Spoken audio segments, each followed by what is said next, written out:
So, taking an English language test can be a pretty nerve-wracking experience, right?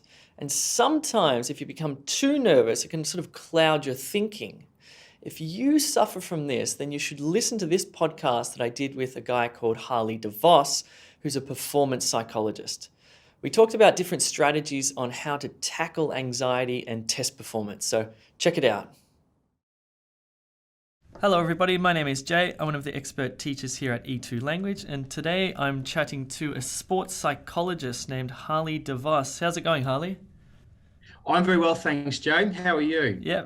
Some of you might be thinking, why would I want to be talking to a sports psychologist when we prepare people for English language exams? And the reason is, I think there's great overlap between what athletes do and what test candidates do. Obviously, test candidates do it, luckily only just do it sort of once or twice, but there's certainly some overlap there. Harley, can you just introduce yourself if you don't mind? Yep, certainly. Firstly, just a minor correction. I'm a performance psychologist, not a sport. Right. I'm actually doing the registrar program to become an endorsed sport psychologist. So I've got a master's degree in sport and exercise psychology, but I guess just in the interest of using proper titles, Sure. I can call myself a performance psychologist, but at the moment, or a sport and exercise psychology registrar, but not a sports psychologist. So that's my background. So currently, I work for a company called Condor Performance, and we provide sport and performance psychology services to athletes and performers.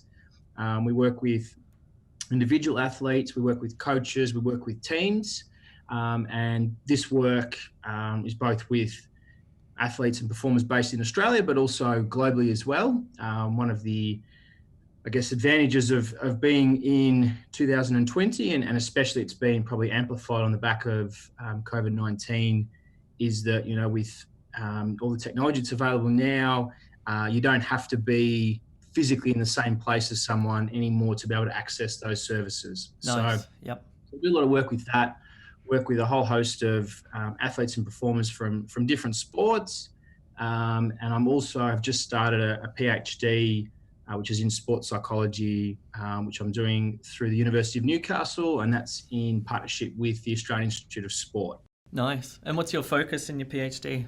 It's looking at athlete performance health, we're calling it, and sort of there'll be a focus on mental health and on sleep and on, I suppose, developing strategies to optimize those with a view to improving athletes' recovery, and also helping from a psychological point of view to reduce time away from training that athletes spend because of injury and illness. So, you know, one of the big things that we know is there's a really strong link between physically our health and mentally our health, and that sort of mind-body connection. And so you're looking at, from a psychological point of view, how we can improve athletes' health so that they can train more frequently. And I guess the more time that athletes are able to train and the less time that they spend absent from training through injury and illness, the greater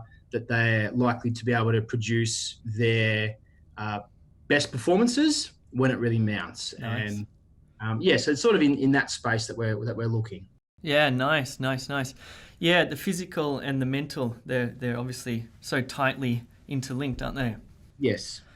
All right, so the way that I thought we might structure this talk is to talk about what our candidates should be doing pre-exam in the months or days or leading up to their test.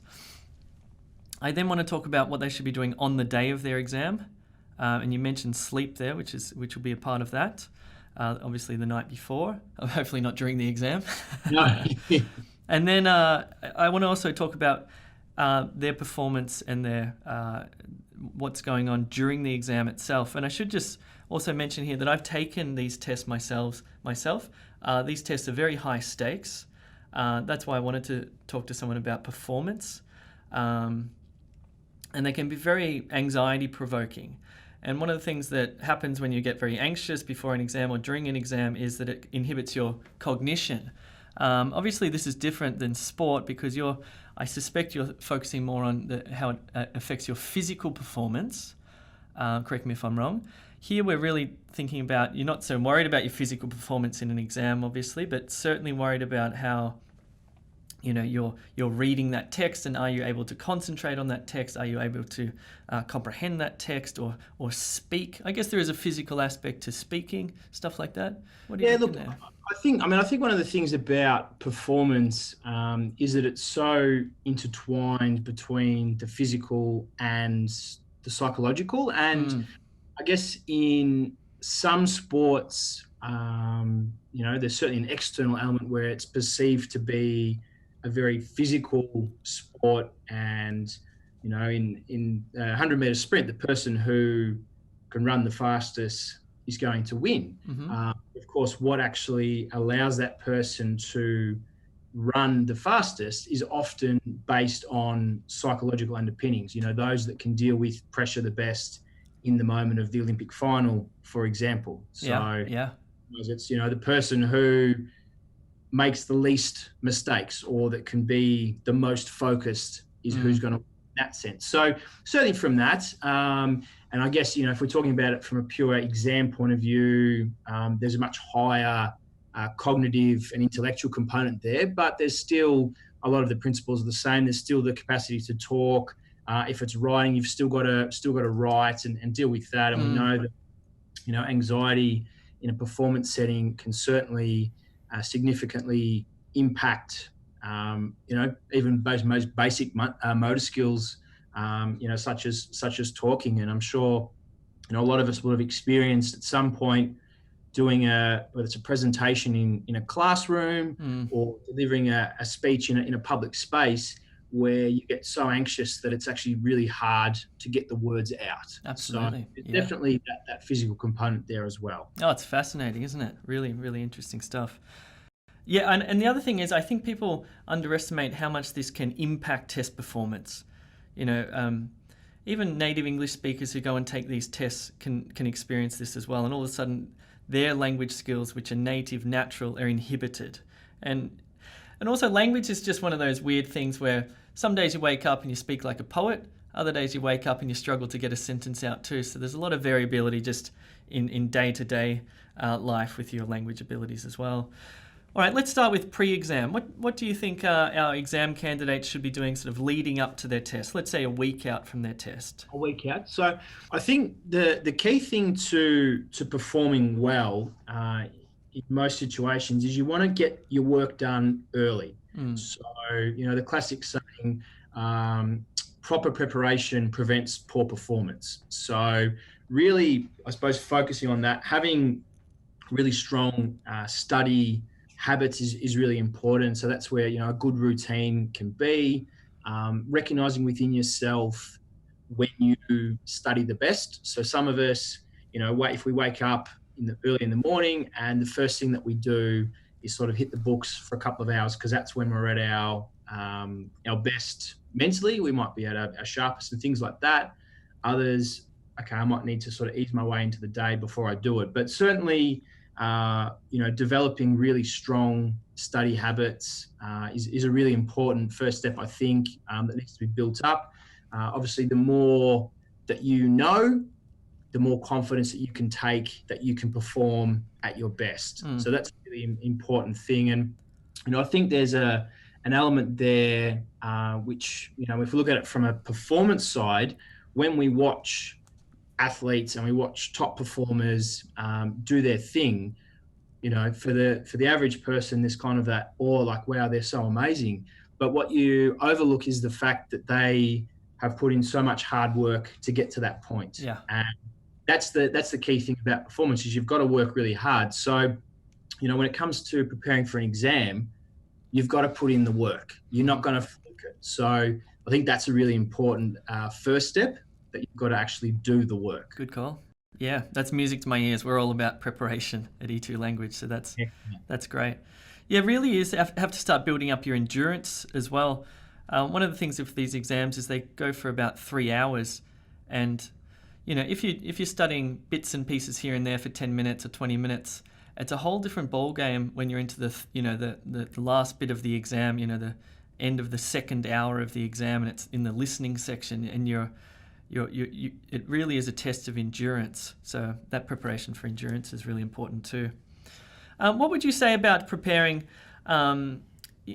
It's a good idea to prepare when you're feeling good and when you've had a nice cup of tea and you're relaxed and you sit down at the computer and you're burning incense or whatever you're doing to make yourself feel good. But on the exam day, you may not be feeling good. So would you recommend that people prepare when they're tired or hungry or in other states? Absolutely. Like, that's really music to my ears.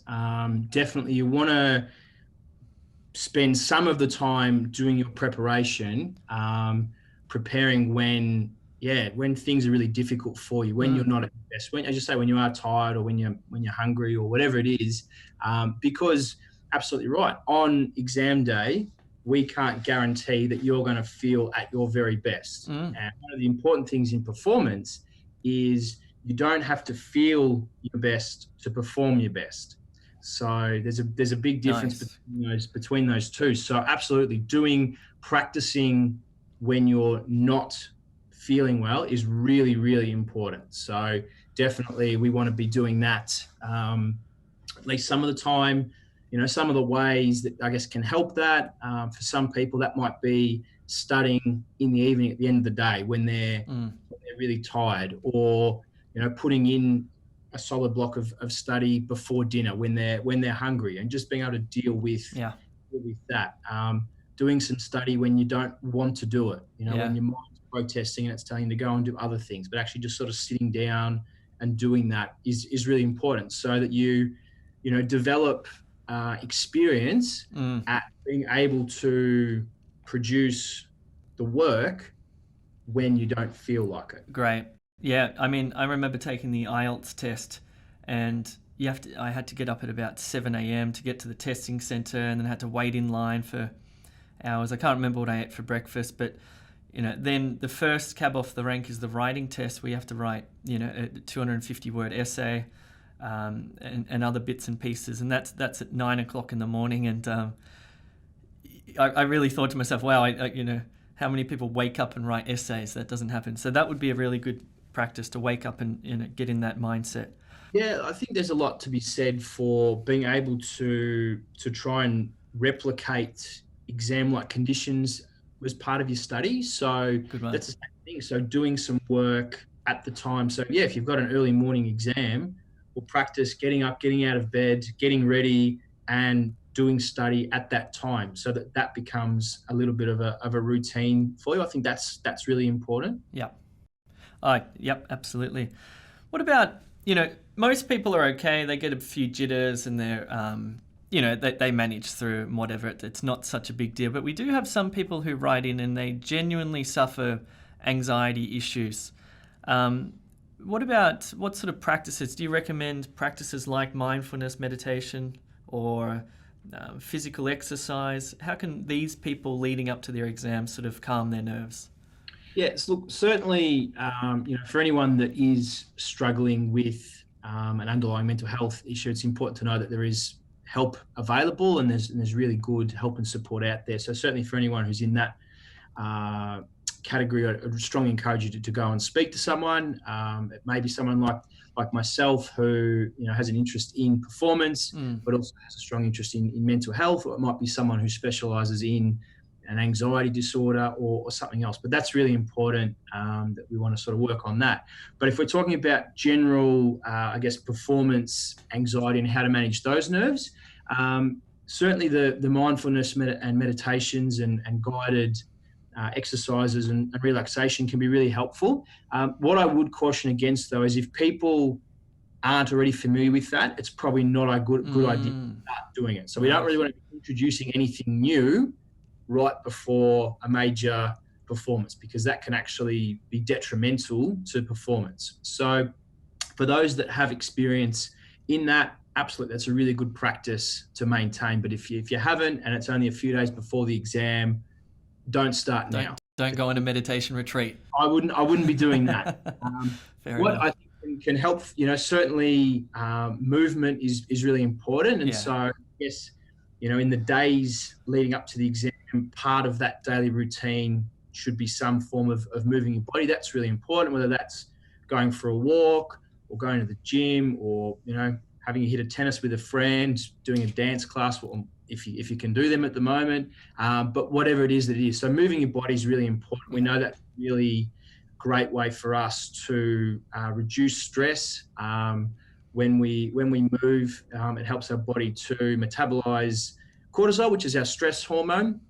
So that's really important. And then also we know that movement is really important for cognition. Okay, it helps with learning and with memory. So definitely doing something every day is going to be really important. Yep. In terms of, I guess, closer to the exam or on the day of the exam, what can be really helpful is deep breathing and knowing how to deep breathe.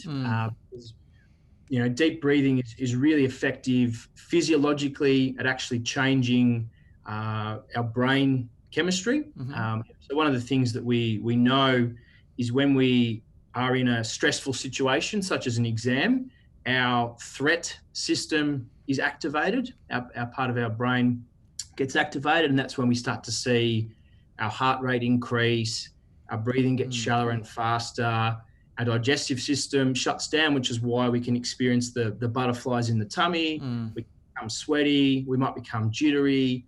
So they're all the physical signs we experience. Plus there's also the cognitive element with the sort of the worrying and the catastrophizing about thinking. So breathing is really good because it actually helps us to switch which parts of our brain are activated. A little bit like when we're anxious, it's like our foot's on the accelerator. Okay? But to perform really well in an exam, we need the brakes on. So we need to slow it down. So breathing is really good for that. A little useful exercise that can help is what we call box breathing. And this is simply just to breathe in through your nose for 4 seconds, hold that breath for 4 seconds, breathe out for 4 seconds, hold that for 4 seconds, and repeat that. And it's just like you're going around a box. For those who are very visual, they might want to imagine that box just in front of them. And that can just be a nice way just to help slow down the breathing, which is really important. So that's one aspect. The other thing which I think is also important to acknowledge is that exams are difficult and they are stress-provoking situations, and they're designed in many ways intentionally to do that. And so part of it is also, I guess, a willingness to tolerate discomfort, knowing that this exam is going to be difficult, but it's really important for me to do that because it's going to help me with future studies or with other aspects of my life. So it's really important that I do this exam, and I'm willing to sit with the discomfort that I might experience along the way in order of working towards what's important for me. Well said. Yeah, I'm a big fan of acceptance. Just saying, what? My heart's going to flutter, my stomach will feel terrible, my hands will sweat. Who cares? I'll get over it. That's okay. That's normal. That's just my body responding to a threat. It's okay. I'm here to do a job, and I'm going to do that. Yeah, good one. Well said. All right, so what about sort of night before the exam with diet and sleep? What do you have to say about that? Yeah, so again, we don't want to change anything a day or 2 days before. So we want to keep doing our same routine. So hopefully, everyone has a good sleep routine where they go to bed at the same time every night and they wake at the same time. And if they're not, it's probably a good idea to be doing that. And particularly, a few days before the exam. So if you've got a 9 a.m. exam and you have to be up at 6:30 in the morning so that you can have something to eat and you can get to the exam, then practice getting up at 6:30, a week before. The longer the better, so that you just consistently waking at that time and every weekends. And with that, then you also want to try and set a bedtime that's the same. So it might be, 10 p.m. or whatever. That's the time that I'm going to bed. I'm going to sort of build that into my routine. So we want to keep that the same. I have heard anecdotally from some athletes that for them, they find the sleep 2 nights before their competition is the one that they most want to get right. Right, so, interesting. Because of the night before, things can happen or whatever. And we can perform in the short term, even if we haven't slept well. Yep.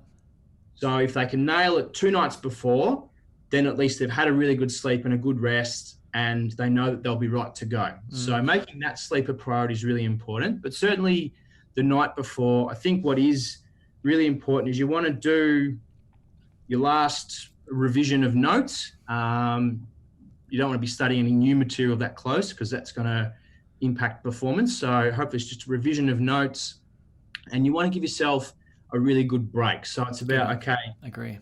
I've reviewed my notes, I've done what I can, I'm ready to go. I remember in high school basically having that attitude. It's just like, there's nothing more I can do now. So I may as well just chill out, watch a movie, relax. That's exactly right. So that's really important. So I'd encourage people to do that, to be switching off and really trying to relax and unwind the night before, making sure that there's, a period of time, probably at least 30 minutes, ideally 60 before bed, where you're not on any devices, just to help sleep. Make sure that your room is a good space for sleep is really important as well, that it's cool, it's dark, it's quiet. Yeah. As free from clutter as much as possible.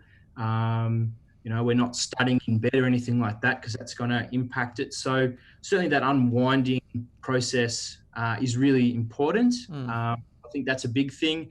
And the other thing that's also important in this is, if you are really anxious the night before an exam and you can't sleep, don't spend long periods of time laying in bed not sleeping. Because what we do is we actually condition our mind that that's what we do. We go to bed and we just lay there and we think.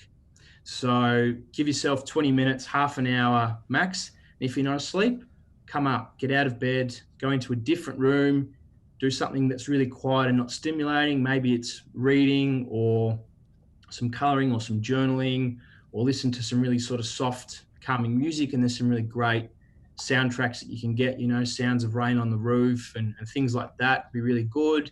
Again, be aware of caffeine and how much caffeine you have too close to bed. Yep. For those that do enjoy a cup of tea or coffee, caffeine before you perform can help increase alertness and can help. There is an effect there. So certainly, if you're someone who likes a coffee in the morning, like I am, well, have your coffee in the morning before the exam. That's important to do. But don't have, the coffee probably at dinner time, because you might not be able to sleep. So And probably don't introduce any new foods into your diet the night before, or just certain foods I would avoid, like chili, obvious things like that. That's right. If anyone has any sensitivities or intolerances to certain foods, be steering clear of them. The night before. So yes, eating just a normal healthy meal is really good. So I'd encourage you to do that. Don't eat too close to going to bed. You give your body a chance to actually start digesting and processing that food before you go to bed. So that's really important. So you want to eat something that's wholesome, that has good proteins, plenty of vegetables there. Some good fats and carbohydrates in that. So just eating what you would normally. Nice, good one. All right, let's imagine it's on the day, the alarm goes off. What do you recommend first thing up? Look, everyone has different. Some people have very deliberate and structured morning routines. Some don't, but certainly, it's important between waking and getting ready for the exam that you've had a really good filling breakfast, so that hopefully you're not going to go into the exam hungry. Also, that your blood sugars are stable. We don't really want them crashing mid-exam, because we know so nothing too sugary.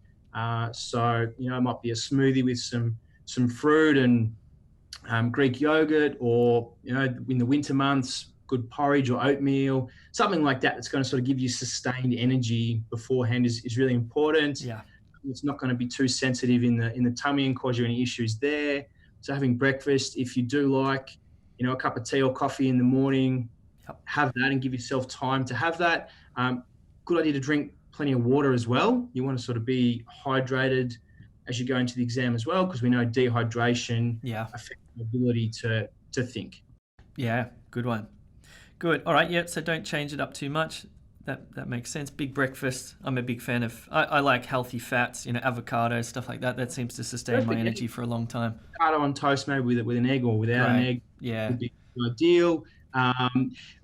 This one is more my own personal experience, more so than anything I know from science. But for me, when I was always doing exams at uni, I always had this motto that if I looked good, then I would feel good, and if I felt good, then I could perform better. Yeah.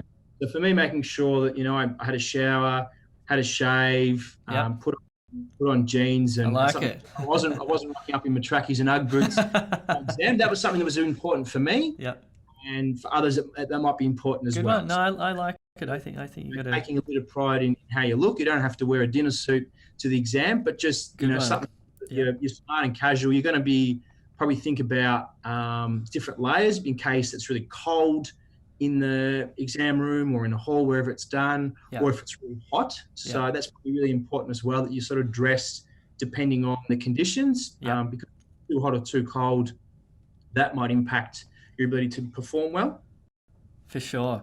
Yeah, I think also, you want to make sure you got your transport organised. The testing centre might be far away. Make sure you got your Uber booked, or you know which train station you're getting off at. Even doing that, if the week before, just so you know what that routine is. You don't want any surprises on the day of the exam. You certainly don't want to rock up late, or as I did once, rock up and realise that I hadn't actually booked the test itself. So well, yes, you want to make sure you've done all that sort of stuff right. So you've got that. You give yourself plenty of time, I think, is really important. So in the event that the trains aren't running, for example, if you're taking public transport, you've got to get an Uber and still get there. That's right. You're better off being at the exam centre early and having to sit around rather than rushing in late. So we want to just try and eliminate as much stress as possible. And again, doing all that stuff, doing it early, having your research done early, knowing where you have to go, how you're going to get there, how long it's going to take. That's really important. Yeah. One of the things you have to do when you take one of these tests is sit in the waiting room. And I see people with sort of notes, they're doing their last minute cramming. But one thing I like to do is actually take a pen and a piece of paper and just start writing. I find when I just start writing off the bat with no, how can I say this? After a few sentences or a few paragraphs, I start to get in the rhythm. My brain starts to get in the writing rhythm. So obviously, it's a bit like warming up before the exam. I think that's really helpful, just to practice writing an essay in the waiting room, just casually, not putting pressure on yourself, but just getting those bloods flowing. Yeah, look, that's a great idea, and I think particularly when the focus is on actually the writing, rather than the content is really important as well. Yeah. Personally, I'd probably be discouraging people from sort of reading notes. Like if you're in the waiting room waiting to I agree. You're not going to gain anything at that point. I agree. It's too late. You don't know what time you get into the waiting room. Yeah, that's you're not ready to do it, and that's not going to help. And if anything, it's going to actually hinder your performance. So you've got to get all your study done before. That's right. Some of these tests are also paper-based tests, and you have to write your essay with a pencil. That was a real shock to me the first time I had to do that. I hadn't written with a grey lead pencil since I was in grade 6 at school. And I actually didn't really, I mean, I had the strength, but I tell you what, my hand was getting pretty sore. My handwriting was getting pretty messy by the end of it. And I think a good practice would have been to actually write a couple of essays or do my preparation with a grey lead pencil. That would have been helpful.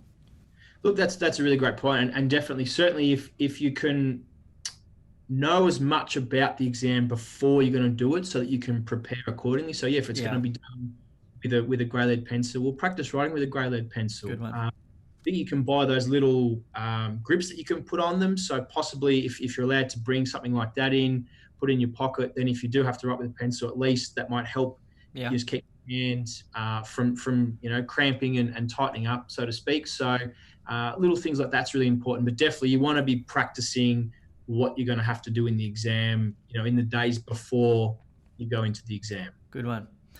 All right, let's imagine you're in the exam room and you can open your test booklets and begin writing or begin reading or whatever it is you're doing. Let's say somebody's at this stage, let's say it's the reading section, and this is where emotion can really affect cognition when it comes to reading. I've experienced this. I'll give you a funny little example. I was teaching the other day. I teach online these live classes, and I think there was about 250 people watching me as I was explaining the answer to this multiple choice question. And I totally forgot what the answer was. And I had to work it out in front of 250 people as they watched me. And all of a sudden, my mind just shut down. I couldn't read that paragraph properly. It was like, oh, whoa, whoa, whoa.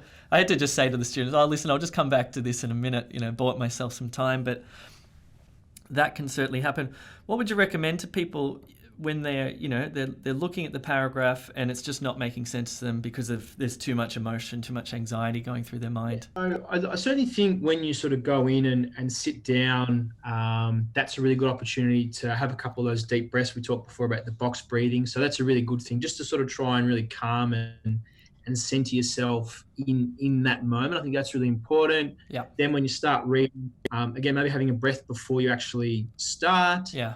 And if you find that you're reading something and it's not making sense or you can't read it, just stop, take a moment, and then either come back to it or move on to a different section. And I think that's really important. So you don't want to spend too long on something that you're not being able to comprehend and not understand. Yeah.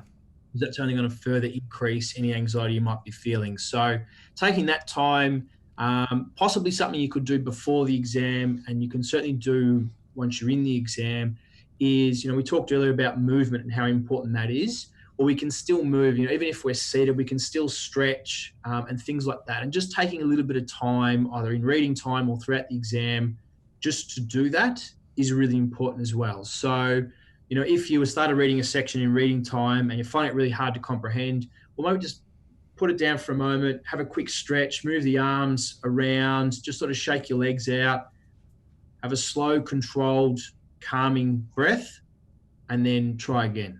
I agree, man. I think, those breaths that you take where you become really, conscious and aware, that can really just stop that sort of compounding mechanism of the mind when it starts to spin out of control. Definitely. Even, some people sometimes just, shutting your eyes for a moment and then reopening them and just allowing yourself to refocus can also help. Yeah. Yeah.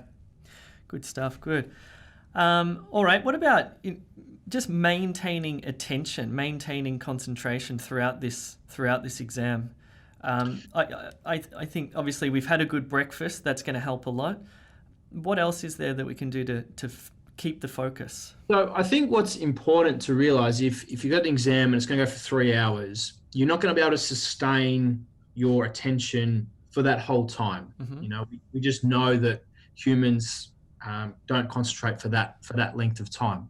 So what helps, I think, is to just break it down into like smaller chunks. So you might do it per question or per section. And so you might work on focusing on, you've got to write a short essay. So it's okay, I'm going to focus on that. Mm-hmm. I'm going to write that. And then I'm just going to give myself a minute after that, just to stop, to breathe, just to move a little bit.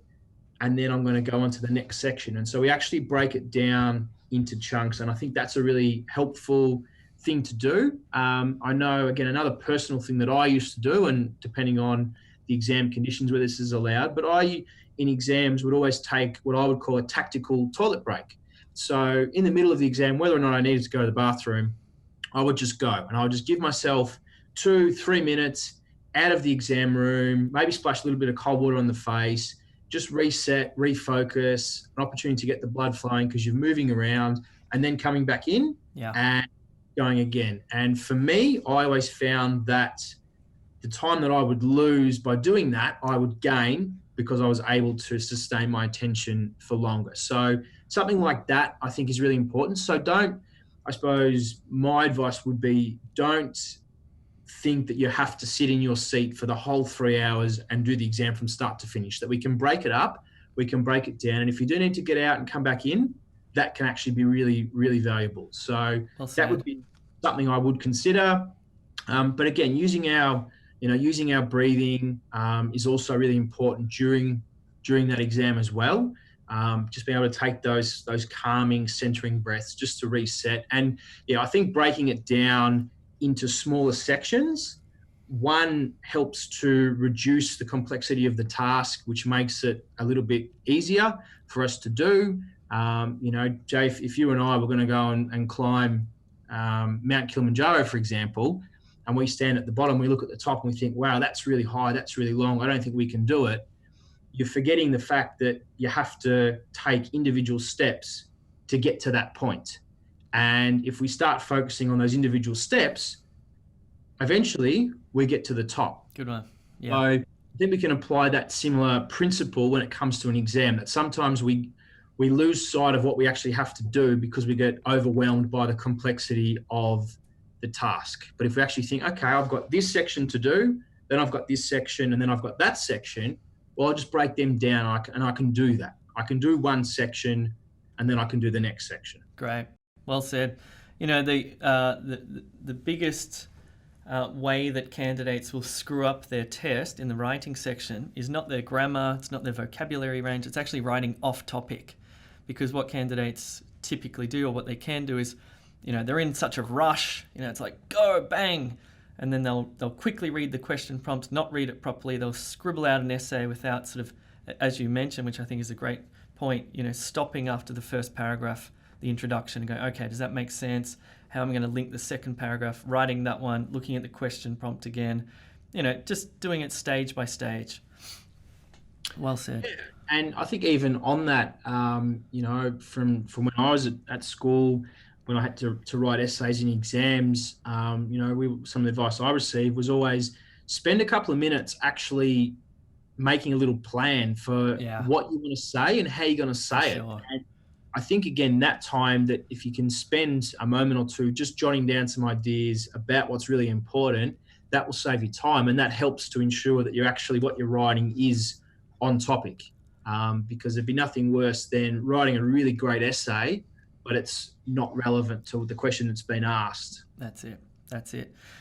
Okay, cool. The other one, and I guess the last bit, is talking about the speaking section. Why this freaks candidates out is because when they're dealing with the listening, the reading and the writing, they're dealing with a piece of paper. It's in front of them, right?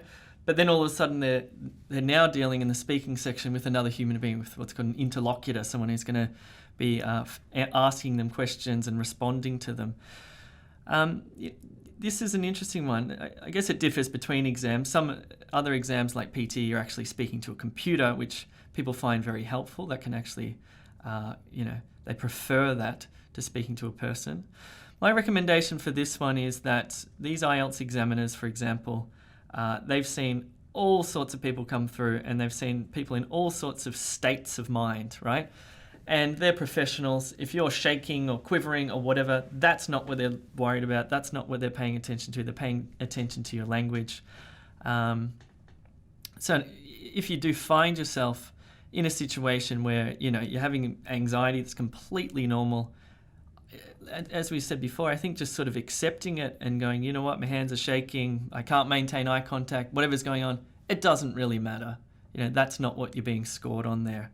But do you have any last suggestions about the speaking section when they're in front of a person? What would you recommend there? Yeah, look, I think that big part about accepting is really important. Recognizing it will be a challenge. Again, trying to do as much practice as you can beforehand to prepare for that. So talking with different people, practicing, getting used to that, trying to make that, I guess, as pressurized as you can. So it might be, you know, doing it when you're tired, doing it when you're hungry, doing it with someone you don't know, getting them to make up material that you're not aware of, whatever, all that sort of stuff, so that you get used to doing that. I think probably when you're actually in the moment, what I would say is it's okay to have a breath and a pause before responding. So, you know, what I would imagine would probably happen a lot of time is someone starts talking to you and your mind starts to think, okay, what do I need to say? What do I need to say? And then you start talking and maybe it's not coming out as you'd like, or you've lost track of words. And it's like a bit of a snowball that just spirals and it just gets worse and worse in terms of dealing with. So actually take a time to pause and process what you've been said, what's been said to you, before you then respond. Because that would be probably my advice. And again, just trying to sort of really slow things down. Even if you're just buying yourself half a second or a second, that can be enough time for your brain to actually compute what it is that you need to say. So I guess, get your brain to work before your mouth is probably going to be really helpful in that setting, I would imagine.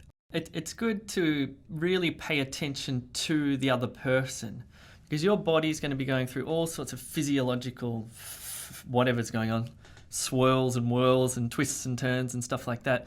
But if you're paying attention to the person asking you the question, really, putting your concentration on understanding what they're saying, your body can do its thing, that's fine, and you'll respond appropriately, which is really absolutely important. Right. And there's something to be said where if you can make your focus a little bit more outward, yes. So directed on the other person, what are they saying and what's my job? My job is to relay the information that I have to them, or to engage with them in a conversation. And that's my job. And if we can just shift that focus, then it helps take it off the fact that you might be really anxious and uncomfortable in that moment, but you become less aware of it because your focus is now on them and what they're saying, which then actually helps you to do what you need to do. That's it. Yeah. Well said.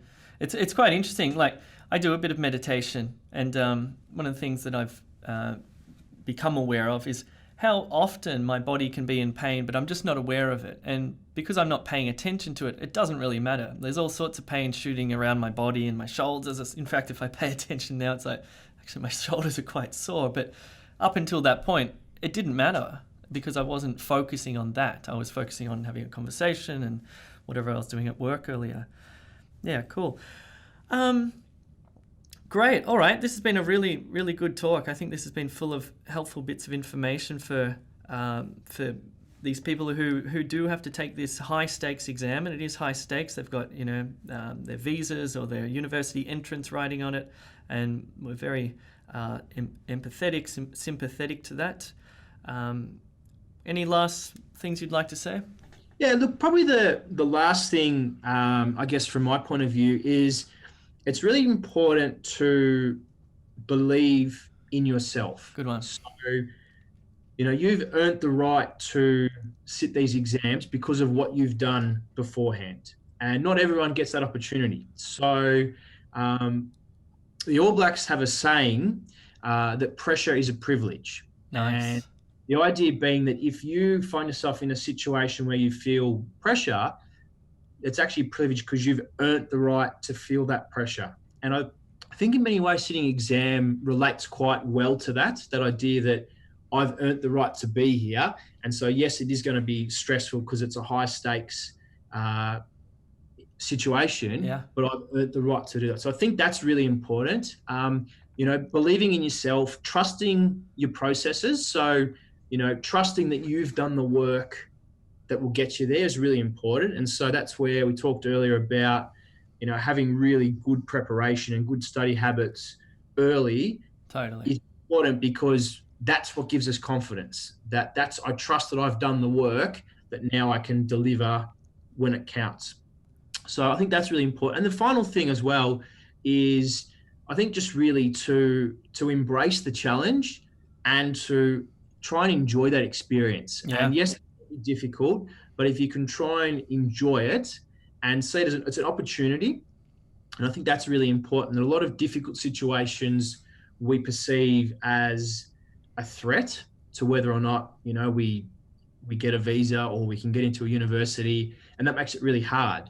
But if we can start to see it as a challenge and as an opportunity, that just shifts our mindset slightly and allows us to accept the difficulty that we'll face, to accept those nerves that are going to be there and the self-doubt, but allow us to do what we need to do to get the performance that we need. Yeah. Great, man. Cool. Got to kick the exam's ass. That's what it's about. That's exactly right. Good stuff. Harley, thanks so much for chatting today. It was really interesting. No, thanks so much for the opportunity, Joe. I've really enjoyed it, and hopefully for the listeners out there, they can pick something out of this, and that will help them with their exams. Good stuff. Cool. Hopefully you found that conversation helpful. I certainly thought it was very interesting. Now, just keep in mind that a lot of confidence comes from good preparation. So keep studying on E2 language.